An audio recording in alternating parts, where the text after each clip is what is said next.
Everyone, स्वागत है आप सभी का हमारे चैनल में।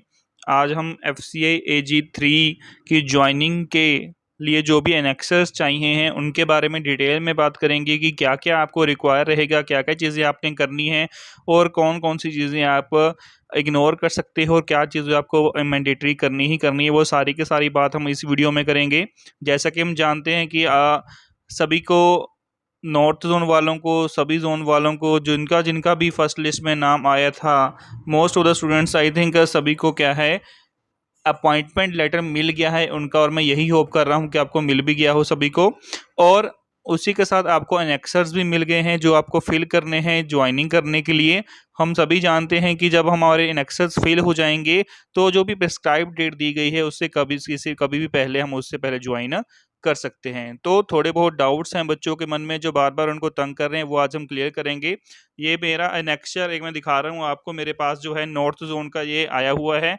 उसमें ऐसा ही इनेक्शन मिला है सभी जो भी काडर के बच्चे हैं, तो इसको ध्यान से देखना है हमें।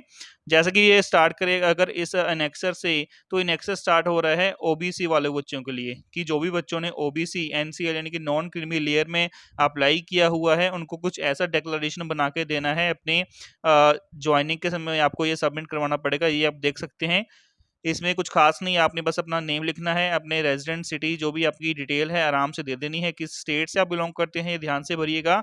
और जो भी आप, जिस भी आप कम्युनिटी से बिलोंग करते हो उसके बारे में आपने लिखने, सिर्फ एक सेल्फ डिक्लेरेशन दे देनी है। इसमें कुछ भी आपको किसी भी तरीके की शायद दिक्कत नहीं होगी। पोस्ट प्रोवाइड आपको पता ही है, FC AG3 की जो भी आपने कार्डर भी लिखा है वो भी आप लिख लेंगे इसमें, और जोन जो अप्लाई किया आप इसमें लिख देंगे। क्लियर, इसमें कुछ खास बड़ी बात नहीं है।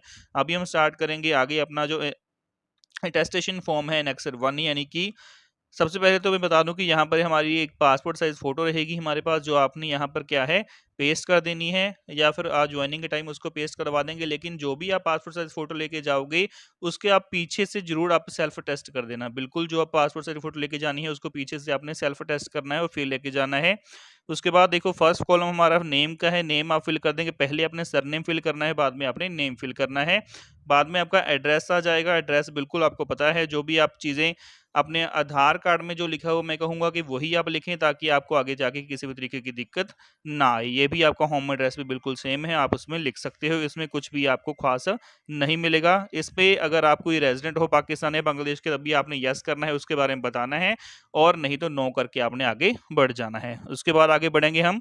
ये कुछ इंपॉर्टेंट है, इसके बारे में काफ़ी बच्चों ने पूछा था कि ये उन बच्चों के लिए है सिर्फ जिन्होंने कि अपना रेजिडेंस चेंज किया है। कि मान लो अगर आप नॉर्थ में हो, तो मान लो पहले आप पंजाब में रह रहे थे किसी डिस्ट्रिक्ट में, और आपने अपना डिस्ट्रिक्ट चेंज किया था, या मान लो अपनी स्टेट चेंज करी थी, सिटी चेंज करी थी, और आपने 1 साल से ज़्यादा का समय वहाँ पर रहे हैं आप, और आपका एड्रेस चेंज हुआ, तो आप यहाँ पर लिख सकते हैं कि कौन से डेट से लेके कौन सी डेट तक आप वहाँ पर रहे थे, एड्रेस पर रहे थे, और कौन से डिस्ट्रिक्ट में रहे थे। ये सारी चीज़ें आपने यहाँ पर मेंशन कर देनी है। और अगर आप नहीं रहे हैं तो आप नहीं लिखेंगे, बिल्कुल इसको खाली आप छोड़ सकते हैं, कोई ज़्यादा दिक्कत वाली बात नहीं होगी। अब ये थोड़ा इम्पोर्टेंट है, ये जो पार्ट है ना, यहाँ पर काफ़ी बच्चे पूछ रहे थे कि सर ये फिल नहीं हो रहा, इस पे जगह नहीं है इतनी। तो आपको इसको बस ऐसे इस तरीके से भरें कि ज़्यादा से ज़्यादा आप स्पेस का कम यूज़ करेंगे, ताकि आपकी जो डिटेल्स हैं वो इसमें कवर हो जाएँ। जैसे कि फादर नेम, मदर और वाइफ, हस्बैंड, जो भी ब्रदर सिस्टर आप लिखना चाहते हो इसमें जो है आपके, सॉरी, वो आप लिख सकते हो। सारी की सारी डिटेल आपको भरनी है। कोशिश करें कि छोटे वर्ड्स में लिखें ताकि सारी इन्फॉर्मेशन जो है आपकी सही आ जाए यहाँ पर, और इसको ध्यान से आप भर देंगे। कुछ खास नहीं है इसमें, आपने नेम लिखना है, उसकी नेशनैलिटी बतानी है, प्लेस ऑफ बर्थ बताना है, ऑक्यूपेशन, जो भी अगर हाउसवाइफ है जैसे आपकी मदर, ब्रदर सिस्टर जो भी कर रहे हैं वहाँ पे लिख सकते हो आप। एड्रेस आपने लिख देना है, सेम ही रहेगा, परमानेंट होम एड्रेस जो भी आप लिखना चाहो इस पे लिख सकते हैं। क्लियर, इंडियन भरोगे, इसमें डेट ऑफ बर्थ देनी है अपनी, प्रेजेंट एज अपनी देनी है, ईयर्स में आप दे सकते हो, और मैट्रिकुलेशन यानी कि 10th के समय में आपकी कितनी एज थी वो आपने यहाँ पर भर देना है। उसके बाद अगर बात करें कि प्लेस ऑफ बर्थ की, जहाँ पर आपका जन्म हुआ था, जहाँ पर आप रहते हो, जरूरी नहीं कि आपका जन्म भी वहीं पर हुआ हो।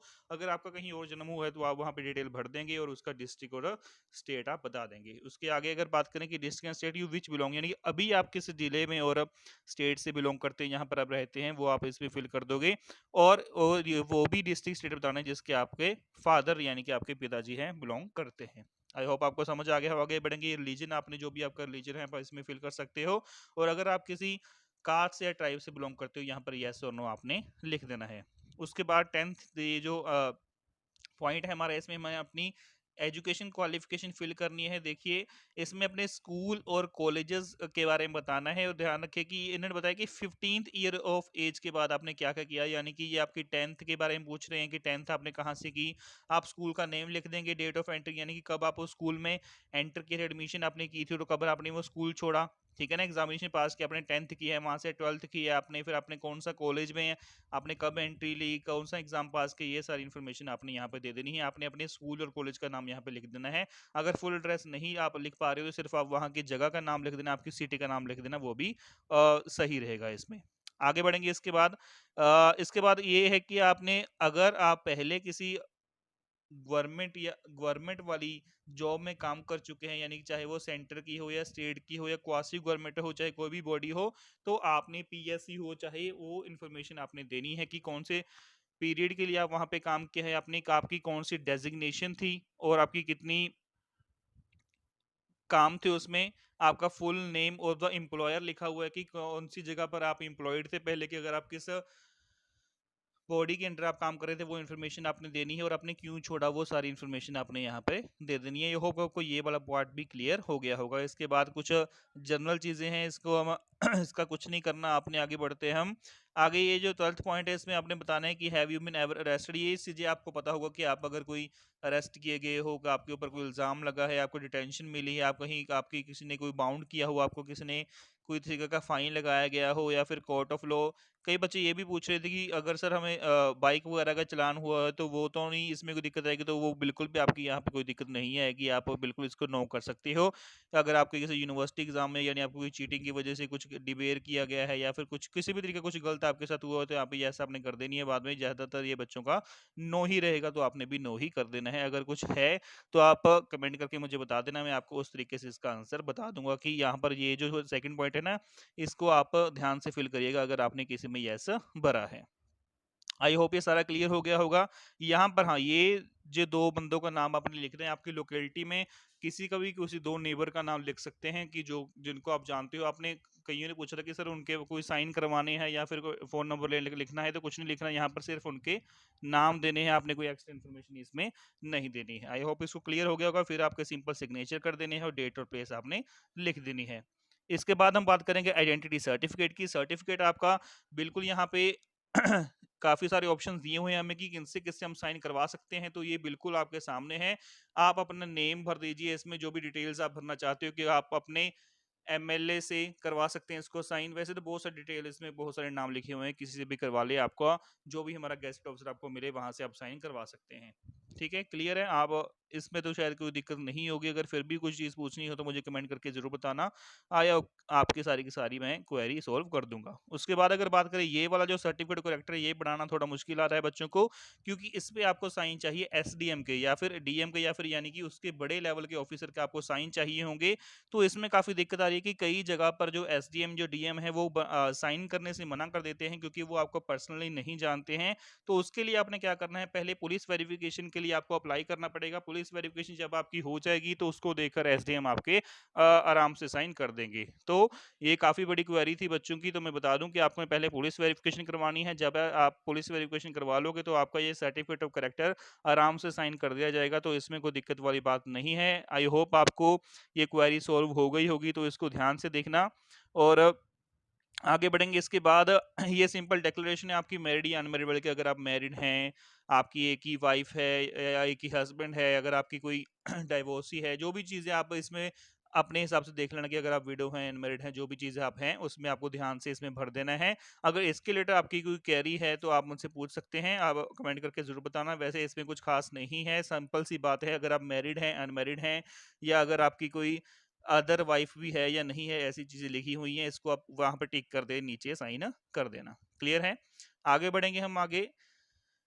ये आ जाता है हमारा मेडिकल का सारा काम है। इसमें आप अपनी डिटेल भर देंगे, और ये सारी डिटेल आप भर के आपने लेके कहाँ पर जानी है, जो भी आपके पास नज़दीकी सिविल हॉस्पिटल है, चाहे आपकी सिटी का हो, चाहे डिस्ट्रिक्ट का हो, उस पे आप लेके जा सकते हैं इसको। लेकिन कई बार क्या होता है कि कई सिविल हॉस्पिटल्स में सीएमओ या फिर सिविल सर्जन नहीं होते हैं, तो आपको अपने डिस्ट्रिक्ट वाले हॉस्पिटल में जाना है और वहीं जाके आप अपने सुपरडेंट से, जो भी वहाँ पर कोई मेजर बंदा होगा जैसे सीएमओ है और सिविल सर्जन है, उसको आपके साइन करवाने पड़ेंगे।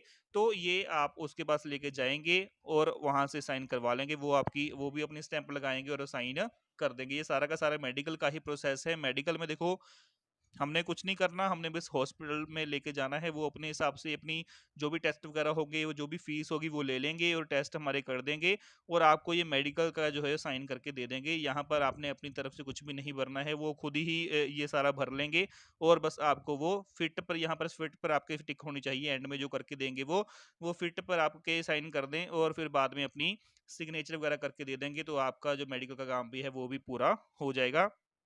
तो यहाँ पर कोई दिक्कत नहीं होनी चाहिए। आगे बात करेंगे declaration of Fidelity and secrecy. इसमें कुछ भी खास नहीं है, आपने सिर्फ अपना नाम लिख देना और नीचे साइन कर देने हैं। ज़्यादा इसमें कोई दिक्कत वाली बात नहीं है, इसलिए हम इसके ऊपर भी टाइम बर्बाद नहीं करेंगे। आगे बढ़ते हैं हम। अभी ये वाला जो फॉर्म है, इस पे काफ़ी ज़्यादा बच्चों की क्वेरी आई थी कि ये जो फॉर्म पूछा गया है ना इम्यूवेबल प्रॉपर्टी वाला, तो ये काफ़ी बच्चों ने पूछा था कि सर मेरे पास कोई प्रॉपर्टी अभी नहीं है और मेरे पिताजी के पास है, फादर के पास है, तो क्या इसमें वो मेंशन करना पड़ेगा? तो ये बता दें कि अगर आपके खुद के नाम पर कोई प्रॉपर्टी नहीं है, लैंड नहीं है, तो आपको ये फॉर्म फिल करने की ज़रूरत नहीं है। अगर आपके फादर के नाम पे भी है तो कोई बात नहीं, आप एक बार इसको ऐसे ही नील लेकर ले चले जाएंगे। वो जैसे ही आप डीओ में जाओगे या कहीं पर भी आप अलॉटमेंट के लिए जाओगे अपनी ज्वाइनिंग के लिए, वो आपको उस तरीके से भरवा देंगे। लेकिन अभी अगर आपके पास कोई प्रॉपर्टी नहीं है तो वहां पर नीले फिल कर देंगे, और अगर कोई प्रॉपर्टी है तो आपने इस पे मेंशन कर दें कि वो प्रॉपर्टी किस डिस्ट्रिक्ट में है और क्या डिटेल है उसकी। अगर आपके पूरे के नाम है या आधा किसी और के नाम है, एक्वायर कैसे की थी आपने, किस तरीके से आपको है, उसकी इनकम कितनी रहती है, ये सारी चीजें आप उसमें भर देंगे।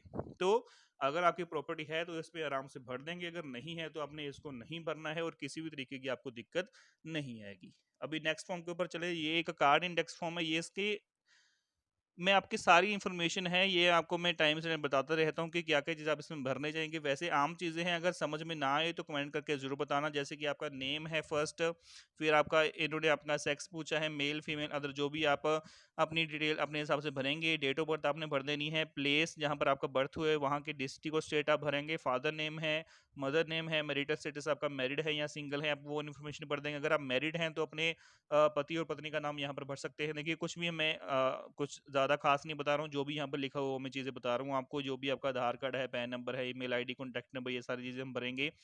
Post of the which to be held, हाँ जी, ये भी जो वो चीज़ है कि अगर आप AG3 हो तो आप अकाउंट्स में हो या डिपो में हो या टेक्निकल में हो, जनरल में हो, तो उस चीज़ तरीके से आप इसको भर लेंगे।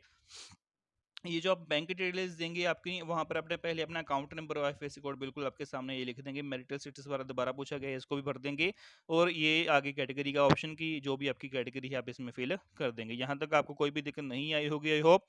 अगर आप एक्स सर्विस मैन हो यहाँ पर यस करेंगे, अगर नहीं है तो नो, और बिल्कुल PWD में यही चीज़ पूछी गई है। अभी आइडेंटिफिकेशन मार्क के लिए कई बच्चे पूछते हैं कि सर क्या भरना है इसमें, तक यानी कि कई बार क्या होता है, कई बच्चों की कोई जन्म से ही कोई निशान पड़ा होता है, कोई चोट का निशान होता है, किसी के सिर पर होता है, किसी की लात पे, तो वो इन्फॉर्मेशन आप इसमें भर सकते हैं। कई बार कोई मोल का भी आप इसमें भर देते हैं बच्चे, वो इसमें कोई ज़्यादा दिक्कत नहीं रहेगी। अगर आपकी कोई चोट लगी हुई है, उसका निशान है, वो भी आप इसमें लिख देंगे। और अगर कोई भी अगर नहीं भी है तो इतनी दिक्कत की बात नहीं होगी, आप वहाँ जाकर भी इसको आराम से भर सकते हैं, आपको किसी भी तरीके की दिक्कत नहीं आएगी। बाद में एड्रेस है सिंपल, आप इसमें अपना एड्रेस भर दोगे। होम टाउन आपने बता देना है कि ये LTC आपको लीव ट्रैवल कंसेशन मिलता होता है, 1 साल में 1 बार मिलता है कि घर जाने के लिए पैसे मिलते हैं। ये कुछ इतना बड़ा कोई इशू आपके लिए नहीं होगा, लेकिन फिर भी आप होम टाउन अपना करेक्ट ही भरें। कई बार कई बच्चे गलत भर देते हैं कि हमको LTC ज़्यादा मिल जाएगा, तो आप इस तरीके की गलती ना करें। आप जो भी आपका होम टाउन है वहीं भरें, या चाहे पैसे मिले चाहे ना मिले, वो अलग बात है। क्लियर?